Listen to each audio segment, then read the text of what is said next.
आप सभी को मेरा प्रणाम। आप सबका एक बार फिर से स्वागत है हमारे यूट्यूब चैनल जिसका नाम है ज्ञान मैथमेटिक्स। पिछले कुछ दिनों से कुछ वीडियोस नहीं अपलोड कर पा रहा था, किसी ना किसी कारण से फंसा हुआ था। तो आज की वीडियो हम लोग क्रॉस प्रोडक्ट के लिए लेके आ रहे हैं, जो कि है वेक्टर्स के अंदर 12th क्लास में। चलिए शुरू करते हैं। आज हम लोगों को शुरू करना है क्रॉस प्रोडक्ट, यानी कि जिसे हम वेक्टर प्रोडक्ट भी कहते हैं। वेक्टर प्रोडक्ट क्यों कहते हैं, ये जवाब हमें पता होना चाहिए, क्योंकि दो वेक्टर्स का मल्टीप्लाई करके यानी कि प्रोडक्ट करके अगर हमको आउटपुट वेक्टर मिलती है तो उसको वेक्टर प्रोडक्ट कहा जाता है। अगर आउटपुट स्केलर मिलती है तो उसको स्केलर प्रोडक्ट कहा जाता है, और स्केलर प्रोडक्ट होता है हमारा डॉट प्रोडक्ट। जैसे एक वेक्टर हमारा है ए वेक्टर, इसका कुछ भी लेट कर सकते हैं हम, आई प्लस जे माइनस के। ऐसे ही बी वेक्टर कुछ भी लेट कर सकते हैं हम, मान लीजिए 2i प्लस जे प्लस 3k। इन दो वेक्टर्स के क्रॉस प्रोडक्ट को हम लोग ऐसे रिप्रेजेंट करेंगे, ए वेक्टर क्रॉस बी वेक्टर। इसका जो फॉर्मूला होता है हमारे पास होता है ए का मैग्नीट्यूड, बी का मैग्नीट्यूड, साइन थीटा और एक साथ में एन कैप। अब ये एन कैप क्या है, देखिए ये हमारे पास क्या चीज है, स्केलर या वेक्टर? स्केलर। मैग्नीट्यूड है तो स्केलर ही होगा। ये वाली क्वांटिटी कैसी होगी, स्केलर। Sine theta scalar. तो अगर ये तीनों चीजें ही केवल और केवल रहती तो क्रॉस प्रोडक्ट वेक्टर कैसे आता? तो ये अकेली जो क्वांटिटी है ये रिप्रेजेंट कर रहा है कि हमको इसके साथ डायरेक्शन भी मिलेगी, जिसकी वजह से इन दोनों का प्रोडक्ट वेक्टर क्वांटिटी आएगी। अब सवाल ये आता है हमारे सामने कि अगर ये क्रॉस प्रोडक्ट वेक्टर क्वांटिटी है तो फिर डायरेक्शन भी होनी चाहिए इसमें, इसके डायरेक्शन का भी ध्यान रखना पड़ेगा। तो देखिए अगर एक वेक्टर बनाया हमने यहाँ पर ए वेक्टर और एक बनाया हमने यहाँ पर बी वेक्टर, तो हमको थोड़ा सा अपना प्रैक्टिकल लाइफ, डेली लाइफ का यूज करना पड़ेगा इसकी डायरेक्शन निकालने के लिए। वो थंब रूल और वो राइट हैंड स्क्रू रूल वो हम सब ध्यान नहीं रखने वाले हैं। फिजिक्स की तरह हम सबको left hand thumb rule, palm rule और ये सब हम वो सब ध्यान नहीं रखेंगे हम लोग। हम एक आसान सा तरीका ध्यान रखना है इसकी डायरेक्शन के लिए। हमने बचपन में, चाहे वो लड़का हो चाहे वो लड़की हो, स्क्रू ड्राइवर यानी स्क्रू ड्राइवर से पेंच सबने टाइट और खोले तो हैं ही। अगर हम ए क्रॉस बी निकाल रहे हैं तो ए क्रॉस बी का मतलब होता है ए से बी की तरफ। ये रहा ए, ये रहा बी, तो ए से बी की तरफ का मतलब कुछ ऐसे होगा ना, देखिए। अब अगर आप सोचिए कि यहां पर आपने अपना स्क्रू ड्राइवर रख दिया तो आपने इस डायरेक्शन में यानी कि क्लॉकवाइज करना है। क्लॉकवाइज कहा जाएगा ना इसको। तो क्लॉकवाइज का मतलब आप स्क्रू अपने ड्राइवर ऐसे घुमाएंगे ऐसे। और अब ये सबको पता होगा कि जब हम स्क्रू ड्राइवर को क्लॉकवाइज घुमाते हैं तो हमारा जो स्क्रू होता है वो अंदर जाता है या बाहर आता है?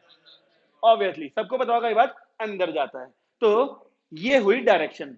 ए क्रॉस बी हमने पहले भी पढ़ा है कि ए क्रॉस बी का जो डायरेक्शन आएगी वो परपेंडिकुलर टू द प्लेन होती है, perpendicular to the plane containing both A and B. यानी कि जो वेक्टर आएगा यानी कि जो आउटपुट आएगी वो या तो इन दोनों के ऐसे आउटवर्ड आएगी या फिर इन दोनों के इनवर्ड अंदर होगी, इस प्लेन के। क्योंकि जिस प्लेन में ये दोनों हैं वो ये व्हाइट बोर्ड का प्लेन है। अब आंसर यानी आउटपुट या तो इस बाहर को आएगी या अंदर को जाएगी, तो वो डिसाइड करने के लिए हमको स्क्रू ड्राइवर की जरूरत पड़ती है। तो अब अंदाजा सबको लग गया होगा, ऐसे रख के अगर हम क्लॉकवाइज इसको रोटेट करें तो हमारा स्क्रू अंदर जाएगा। तो इस पर्टिकुलर फिगर के लिए जो हमारी डायरेक्शन आएगी ए क्रॉस बी की, वो क्या आएगी? Inward perpendicular to both A vector and B vector. तो ये है डायरेक्शन निकालने का तरीका। हालांकि मैथमेटिक्स में हमको फिजिक्स की तरह से वो फोर्स निकालने के बाद डायरेक्शन निकालने की जरूरत नहीं पड़ती, केवल हमसे क्रॉस प्रोडक्ट निकालने को बोल देता है कभी कभी, या क्रॉस प्रोडक्ट के एप्लीकेशंस जो कि हम अभी पढ़ने वाले हैं वो सब बोल देगा निकालने के लिए। तो डायरेक्शन निकालना कोई बड़ा काम नहीं है, समझ गए होंगे आप लोग। ए क्रॉस बी की डायरेक्शन हमारी आई है inward perpendicular to the both A and B. ऐसे ही अगर हम बी क्रॉस ए निकालें तो देखिए बी से ए की तरफ यानी एंटी क्लॉकवाइज, एंटी क्लॉकवाइज यानी ऐसे। अब आप ऐसे रखेंगे स्क्रू ड्राइवर को और एंटी क्लॉकवाइज घुमाएंगे। आइडिया लग रहा होगा, पेंच बाहर आता है इस केस में, तो यानी आउटवर्ड हो जाएगी direction perpendicular to the both A and B. तो अगर ए क्रॉस बी की डायरेक्शन इनवर्ड थी तो बी क्रॉस ए की डायरेक्शन आउटवर्ड हो गई। इसीलिए हम बी क्रॉस ए को minus of A cross B बोलते हैं। डॉट प्रोडक्ट में ऐसा नहीं था। डॉट प्रोडक्ट में A dot B is always equal to B dot A. तो क्रॉस में हमें ध्यान रखना पड़ेगा कि ए क्रॉस बी की value minus of B cross A के इक्वल होती है। सबसे पहली चीज थीटा को लेके बनती है बातें। अगर थीटा 0 है, देखिए इफ थीटा इज 0 डिग्री तो साइन 0 विल बी 0। तो a क्रॉस b कितना आएगा? थीटा 0 कब होगा? थीटा 0 उस केस में होगा जब ये वाला वेक्टर उठ के कोइंसाइड कर जाएगा, यानी पैरेलल वाला केस बोल दें। तो हमको ना दो बातें बहुत ध्यान रखनी होती है वेक्टर पढ़ते वक्त, कि जब दो वेक्टर्स को हमको परपेंडिकुलर प्रूव करने को बोलेगा तो हम उनका डॉट प्रोडक्ट 0 लेके चलते हैं, और जब दो वेक्टर्स को हमको पैरेलल प्रूव करने को बोलेगा तो हम क्रॉस प्रोडक्ट 0 लेके चलते हैं। या तो क्रॉस प्रोडक्ट 0 लेते हैं, या फिर एक आसान तरीका था a equal to lambda B वाला, जो हम और भी क्वेश्चन में अप्लाई कर चुके हैं। अगर थीटा 90 हो जाए, देखिए थीटा 90 हो जाए तो साइन 91 हो जाएगा, तो a cross b is equal to a का मैग्नीट्यूड b का मैग्नीट्यूड n कैप। उसका हमारे को कोई रोल नहीं है, इसीलिए बोला जाता है डॉट प्रोडक्ट में 90 की इंपॉर्टेंस है, क्रॉस प्रोडक्ट में 0 की इंपॉर्टेंस है। जैसे हमको i dot I 1, j dot j1, k dot k1 होता है, ऐसे हमको क्रॉस नहीं पता होना चाहिए कि i क्रॉस j क्या होता है, i क्रॉस i क्या होता है। उसके लिए एक छोटा सा, देखिए एक सर्कल बनाया मैंने, और इस सर्कल में clockwise i j and k cap तीनों लिख दिए। अब ये देखिए मैंने क्लॉकवाइज लिखे हैं, आप इसको एंटी क्लॉकवाइज भी लिख सकते हैं, कोई हार्ड एंड फास्ट रूल नहीं है कि इसको क्लॉकवाइज ही लिखना था, लेकिन किसी एक डायरेक्शन में लिख दीजिए, क्लॉकवाइज या एंटी क्लॉकवाइज।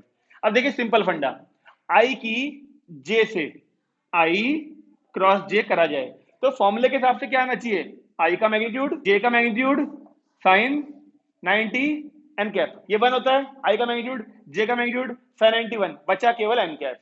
तो अब देखिए आई से जे की तरफ जाने का हिसाब था, और वो इससे बड़े आराम से मिल जाता है हमको। देखिए आई क्रॉस जे, जो हमने क्लॉकवाइज डायरेक्शन बनाई थी उसी डायरेक्शन में चल रहे हैं ना आई क्रॉस जे का मतलब, तो आई क्रॉस जे का जो आउटपुट आएगा वो केवल और केवल के कैप आता है। तो ये बनाने का बेनिफिट यही है, हमने जो डायरेक्शन बनाई है क्लॉकवाइज और हम चल भी वैसे रहे हैं आई क्रॉस जे, तो आई क्रॉस जे का आउटपुट क्या आएगा, के।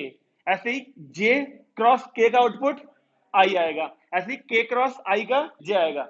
बट अगर हम इस डायरेक्शन में चल रहे थे लेकिन प्रोडक्ट ऐसे निकाल लें, जस्ट माइनस आ जाएगा। कैसे?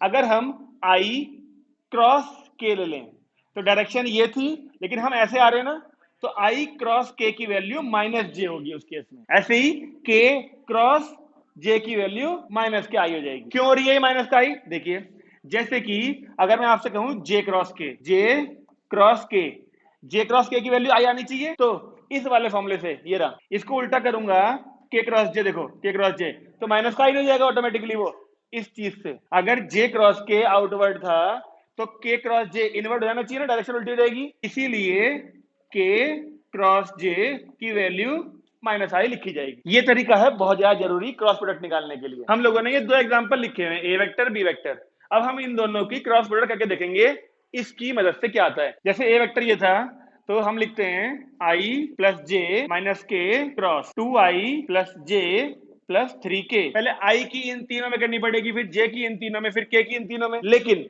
एक बात ध्यान दीजिए, आई क्रॉस जे तो फाइंड कर लिया, अब अगर मैं आपसे आई क्रॉस आई कहूं तो आई का मैग्नीट्यूड साइन 0 तो आई क्रॉस आई भी 0, जे क्रॉस जे भी 0, के क्रॉस के भी 0। तो जब हम इनकी क्रॉस प्रोडक्ट कर रहे होंगे तो आई की आई से नहीं करनी, जे की जे से नहीं करनी, के की के से नहीं करनी, वो तो 0 हो ही जाएंगे। पहले आई की आई से नहीं करनी, आई की जे से करेंगे तो क्या लिखा जाएगा, आई क्रॉस जे।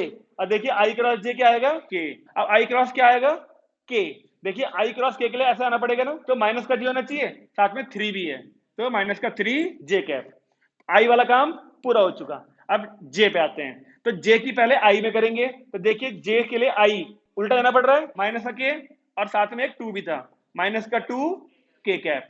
ओके चलिए, अब जे की जे से होगी नहीं, 0 हो जाएगा। जे की के से करेंगे तो जे ये रहा और के सेम डायरेक्शन है तो आई आना चाहिए, और एक 3 भी था तो प्लस का 3 आई कैप। ओके जे का काम भी खत्म हो गया, अब के का नंबर लाता है, तो के की मल्टीप्लाई तो वैसे ही करेंगे, इस माइनस का भी ध्यान रखना पड़ेगा।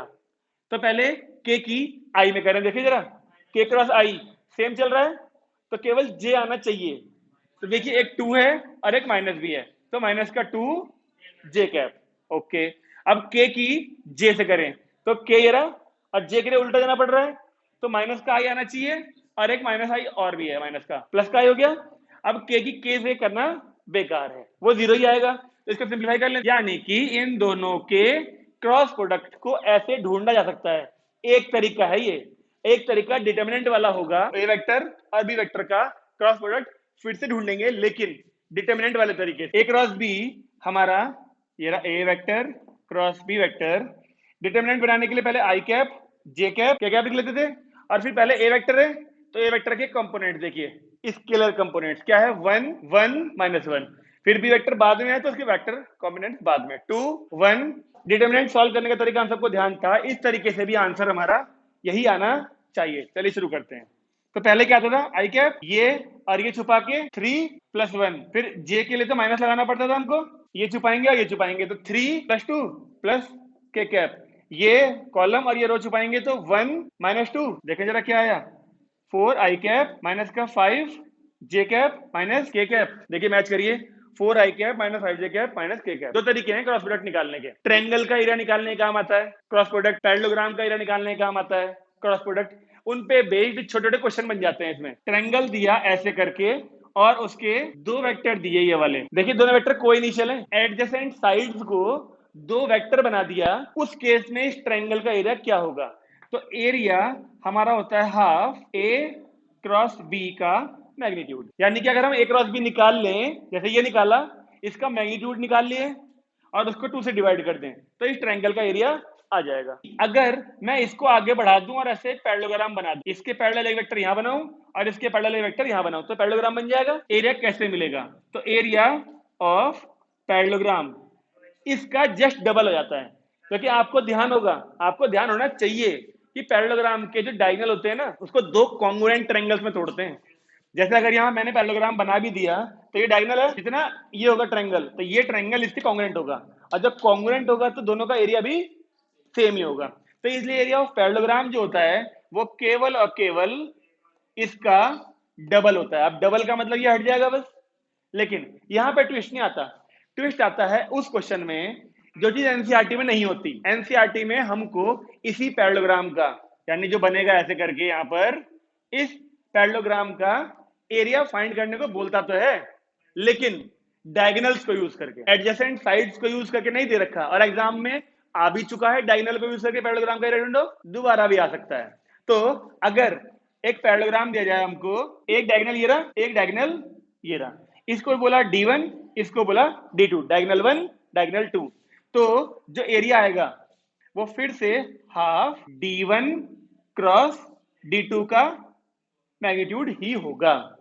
अब ये तीन फॉर्मूले हैं हमारे पास दो दो नंबर में। अब एक नंबर का क्वेश्चन आएगा नहीं, अदरवाइज एक एक नंबर के होते। अब दो दो नंबर में इन पे बेस्ड एक बहुत ही आसान क्वेश्चन बन सकता है। एग्जांपल नंबर 26 कर रहे हैं एनसीईआरटी का, पेज नंबर 455। यहाँ पे मेंशन है, कहता है right all the unit vectors in the X Y plane. X Y plane में जितने भी यूनिट वेक्टर्स बन सकते हैं सब लिख दीजिए। जल्दी शुरू करें, बताइए पहला।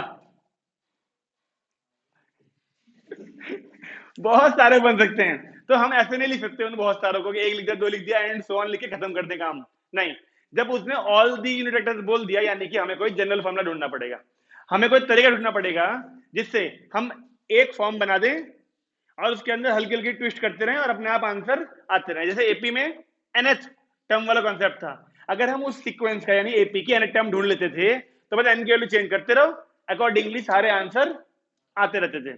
तो हमें ऐसा ही कोई ढूंढना है इसमें। तो X Y, yes general form ढूंढनी है। तो एक्स वाई फॉर्म के लिए एक बात तो कंफर्म है कि 2D की बात चल रही है, 3D की बात नहीं चल रही। ओके, तो हम एक वेक्टर लेते हैं 2D में, R vector is equal to X I plus Y J. इतना ही होना चाहिए फिर, क्योंकि नॉर्मली जो वेक्टर लेट करते हैं हम x I plus Y J plus Z के भी होता, लेकिन z यानी z एक्सिस तो है नहीं, इसमें 2D की बात चल रही है तो केवल इतना ही होगा। और क्योंकि उसने बोला है यूनिट वेक्टर, तो ये बात तो कंफर्म है ना कि r का मैग्नीट्यूड 1 होगा। अगर मैग्नीट्यूड 1 है तो रूट में X square plus Y square equal to 1 होगा, यानी कि X square plus Y square equal to 1 represents a circle with centre at origin and radius 1। मैं उम्मीद करता हूं ये सब हमको ध्यान नहीं भी होगा तो मेरे बोलने के बाद लाइट जल गई होगी, है ना। तो ये सर्कल बनना चाहिए जिसकी रेडियस 1 होगी, तो ये 1 रेडियस है, तो एक सर्कल बना दें यहां पर ऐसे करके एक सर्कल बन गया हमारा। ये लग नहीं रहा ये ज्यादा है ये कम है, कोई बात नहीं, फ्री हैंड चल रहा है ना। तो अब ये सर्कल बन चुका। अब इस सर्कल में ही होंगे वो सारे यूनिट वेक्टर्स। देखिए वो यहां भी हो सकता है जो हमसे पूछा गया है, ऐसे करके कहीं पे सकते हैं वो सारे यूनिट वेक्टर, वो सारे ढूंढने हैं हमको बस। तो एक बात बताइए, अगर इस वेक्टर को मैं रिजॉल्व करूं तो ये एंगल थीटा मान सकते हैं, जो हमने लेट किया था R vector is equal to X I plus Y J. तो एक्स आई का मतलब होता है हॉरिजॉन्टल कंपोनेंट, हॉरिजॉन्टल कंपोनेंट ये वाली एक्स हो सकती है फिर ये वाली, और वाई जे का मतलब क्या होना चाहिए, इस पे वो वाई यूनिट गया था वेक्टर बस ऊपर। यहां से एक बार हमको एक्स और वाई की वैल्यू निकालनी है, इसे नंबर 1 डाल देते हैं। तो जरा एक बार बताइए, साइन थीटा, इसको तो 1 डाल दिया, इससे क्या हेल्प मिली हमको कि एक सर्कल होगा। ओके, अच्छा अब मैं साइन थीटा करूं तो परपेंडिकुलर वाई अपॉन 1 हाइपोटेन्यूज होनी चाहिए। तो यहां से y की वैल्यू मिल गई हमको साइन थीटा। ऐसे ही x निकालना हो तो cos theta is equal to base upon hypotenuse, यानी कि x की वैल्यू आ गई हमारे पास cos थीटा।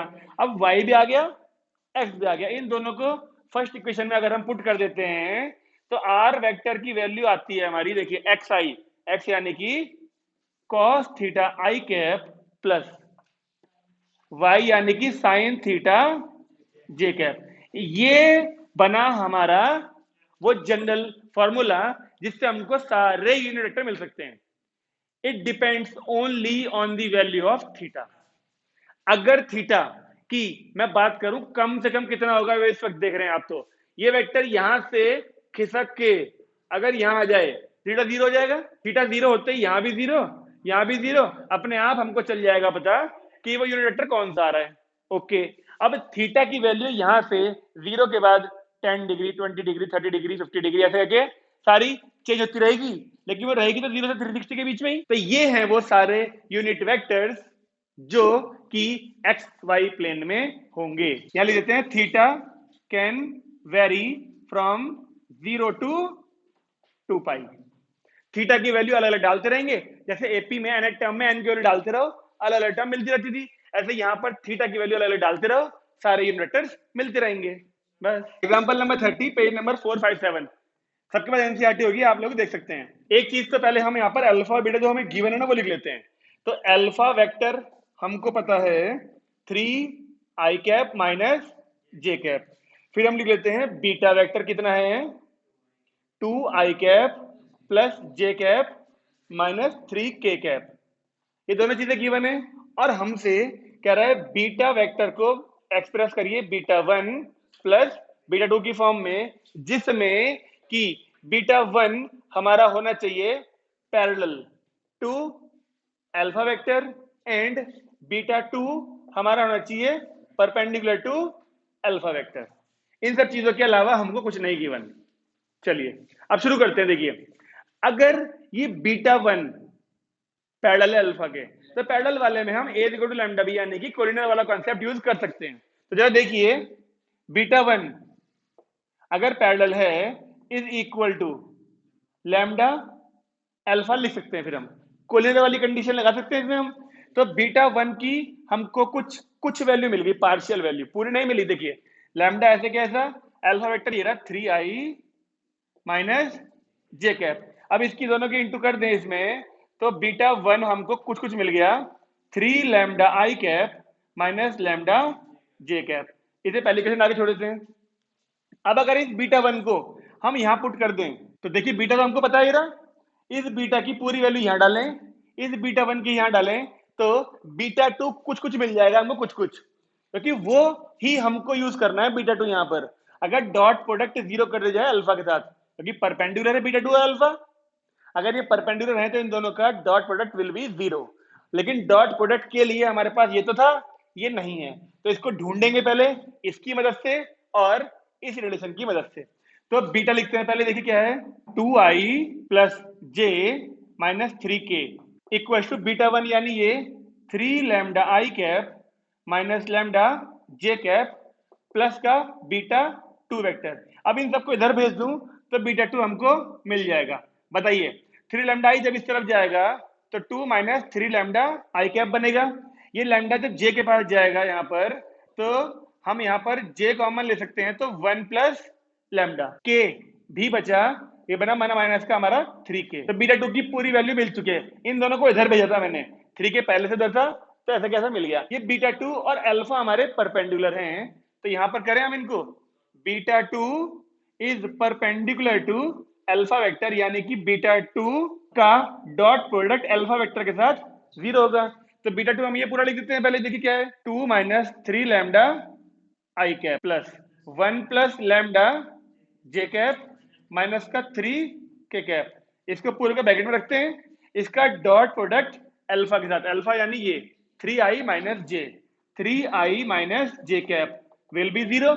अब डॉट प्रोडक्ट में हम सब जानते हैं कि i वाले की केवल i वाले से होती है, j वाले की केवल j से होती है। तो जब इसकी इससे होगी तो 2 माइनस 3 लैम्डा की इंटू केवल और केवल 3 से होगी, और 1 प्लस लैम्डा की केवल और केवल माइनस 1 से होगी। तो ये रहा माइनस और ये रहा 1 प्लस लैम्डा इक्वल टू 0। तो यहां से अगर हम वैल्यू निकालें तो ये बन गया, देखिए हमारा 6 minus 9 lambda minus 1 minus lambda equal to 0। तो ये बन गया माइनस का 10 लैम्डा और ये 5, तो 5 इक्वल टू 10 लैम्डा। तो लैम्डा विल बी 1/2। इस लैम्डा की वैल्यू अगर हम इसको सेकंड इक्वेशन ले लेते हैं, इस लैम्डा की वैल्यू अगर हम पहली इक्वेशन में डालें तो बीटा 1 मिल गया हमको, और इसी लैम्डा की वैल्यू अगर हम सेकंड में डाल दें तो बीटा 2 भी मिल जाएगा। लेकिन ध्यान देने वाली बात यही है आप सबको कि जो बीटा 1 मिलेगा और बीटा 2 मिलेगा, उन दोनों को ऐड करके बीटा मिल जाना चाहिए, यानी ये होगा हमारा कन्फर्मेशन वाला काम। अब आगे वाला काम मैं नहीं करा रहा, वो आप सब खुद कर सकते हैं। ऐसी ऐसी वीडियोस हम और बहुत बहुत लाते रहेंगे आपके लिए, लेकिन आपको छोटा सा एक कष्ट करना पड़ेगा, अपने सभी दोस्तों को इन वीडियोस पर शेयर करिए, ताकि जो बच्चे किसी पर निर्भर नहीं है, यानी कि जो बच्चे कहीं ट्यूशन वगैरह नहीं पढ़ते, क्लासेस में तो स्कूल में तो पढ़ाई हम सब जानते हैं कितनी हो रही है, उन सब बच्चों तक इन वीडियोस को पहुंचाइए ताकि वो बच्चे भी बेनिफिट ले सकें। आज के लिए काफी है, नमस्कार।